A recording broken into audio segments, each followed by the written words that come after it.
Listen, I have a good relationship with the manager. He's been brilliant for me since I've come in when I did in January. He knows where I've been at last, not now, but before Christmas, months and stuff. And just getting that spark back, and a better way to do it to score winning goals, and basically help the team really. So I'm sure they're coming Monday morning. That celebration, Charlie, though, you just feel like obviously moments over a season, that was a big one, wasn't it? I think so. I think you have to look at it, how I look at it, it's the same as what happened with Derby, if I'm honest. With the Derby game, you know, when Andre scored at the end and we all celebrated. It was a massive moment for us, and the celebration, because I wanted to celebrate the whole team and the squad and the management staff. Do you know what I mean? Little did I know there was a minute to go and there were 7 more minutes to be added on. And in football, it don't take a lot to score, and there's still a lot of time to go and get an equaliser, push on and win. But I think that just proves the togetherness of the team, and then with 8 minutes to go, we managed the game really well. Would you agree that, I know this is still a long way to go, but what this does for you in the table? I think we knew before the game what it did for us. We knew that if we win this game, we go 2 points clear with game in hand, so it's a massive moment for us. But we need to seize them opportunities. There's no point nearly being there or being nearly good, do you know what I mean? So, first half, it was an even game, no one really created anything, and pretty much even in the second half, albeit they had that one just somehow went across all over the line and didn't go in. Just was one of them games where the first goal was going to be so important, but we was lucky enough it happened to us today. If the stats are right, if my maths is right, that's 67 goals for QPR for you. But in terms of its significance, it's quite a big one, isn't it? Yeah, it really is. Well, it's probably up there. One of the most important ones I've scored for. I don't mind nothing being more important than the Wigan goals that I scored, but it was you look, like you say, you look through the season, through moments, don't you? And definitely today was an important goal for myself and for the football club and my teammates. That's what we were doing for, do you know what I mean? For each another, and we're so together. We're a young side, but with experience, you know, and hopefully we can keep pushing on to have a good season with what we want to do. You scored a couple of goals on the loft end last season and there was no one there. And then obviously today, fantastic. Yeah, of course. You know, when no one was here, you still celebrated, but you just missed it. I think the whole game kind of missed that extra 5-10% that you can find. Today was a fantastic feeling to do it again and score it. When I scored my third against West Brom in the Premier League, that was an amazing feeling, and the loft was packed then in the Premier League. But today again to score in front of packed loft, and when I was on the floor actually I was looking across to the lines, but I didn't want to see him put the flag up. So it was an amazing feeling, and scoring against the home fans, and I just think credit to them, credit to the West Brom fans that come round, because if you look at Loftus Road when it's full like that, it's a very good place to play football. And I mean, scoring against your old team. Of course, yeah, I think scoring against anything, not really, because like I say, I don't have anything against, but I have great affiliation, say, with West Brom and the players up there.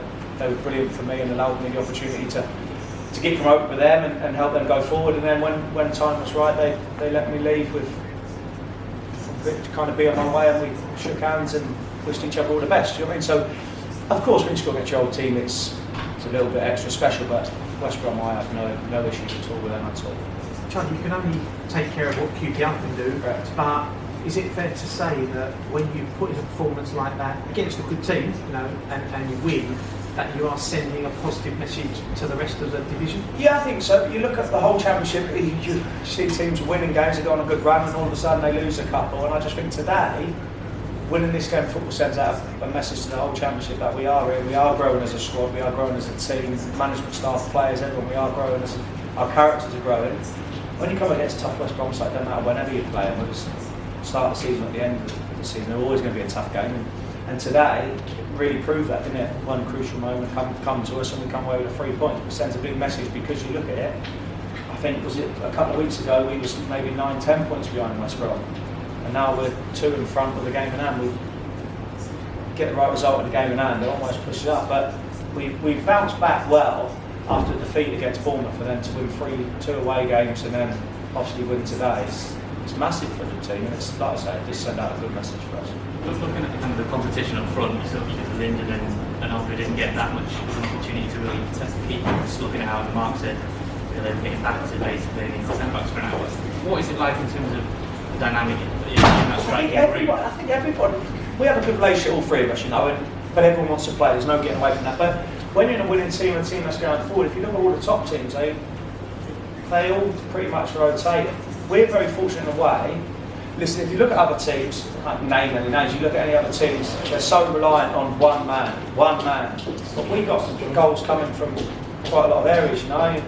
Lyndon's got a handful, I've got a handful, Andre's got a handful, you've got Ilias, Chrissy, Rob Dickey at the start of the season was scoring like a striker. So we're sharing the goals, right? We're not dependent on one person. So, do you know, I'll tell you what sends a message. Also, for me, on a personal note, speaking on behalf of our team, I think, you know, with Selly and Ilias and Ozzy going to African Cup of Nations, everyone was looking, thinking, do you know what? Where are they going to do? We brought in David Marshall. Great career, Scotland #1, great experience, is going to help us. And we've got good enough players to not miss Ilias. Don't get me wrong, can't wait for him to come back, but we're not so reliant on him at the moment. Obviously a massive moment for you today. How have you sort of rated your season individually so far?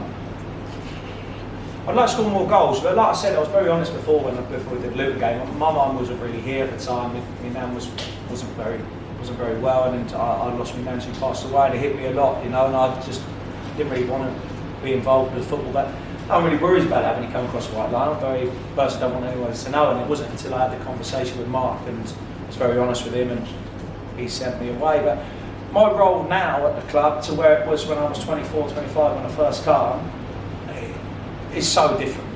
Don't mind the goals are the main thing, don't get me wrong. But how I am in the changing room is completely different to how I was when I was 24, 25. How do you I'd say you only played half an hour, so to speak, but how do you manage yourself now? You know, you've come in here, you're limping, you know, how do you manage yourself as a senior player now? To be fair, when I scored a header, the geezers stood all over my calf, so I did half of it. I'm very honest with the manager. The manager's very honest with me. We have a good relationship. He's very good with the senior players, so you've got to manage yourself as you get older. I remember looking on beforehand, and when we had Richard Downey here and Finn Hill, and I've never seen him training on a Monday. What's the matter with them? I feel good as gold. Now now I know why they don't train. Now I know why they never train on a Monday. So look, it's all about the learning curve, and every player is different. Every situation for a player is different, and I think we're very lucky this week to have the manager that we do have. Yeah. Charlie, you've played with some outstanding players at other clubs. Yeah. Chris Willock, how high would you rate him? That's brilliant. I rate him highly. I really do. If I'm honest, I was with Chris at West Brom for a little bit, and circumstance didn't work out for Chris, and that was it at West Brom. He's come here, given himself a platform. Do you know what I'd say to Chris and Jody? I'd say, do you know what the best thing is? Your brother moving to Newcastle for 25 million. That's giving you a kick out the backside. You're thinking, right, I want a bit of that. I rate him really highly. He's so pivotal to us. When him and Ilias play, or just when Chris plays, you see he can play the number 10, he can play the 8, he can play as a central 9. He's someone that's going to have a great career. But hopefully this year he can help us do what we all want to achieve.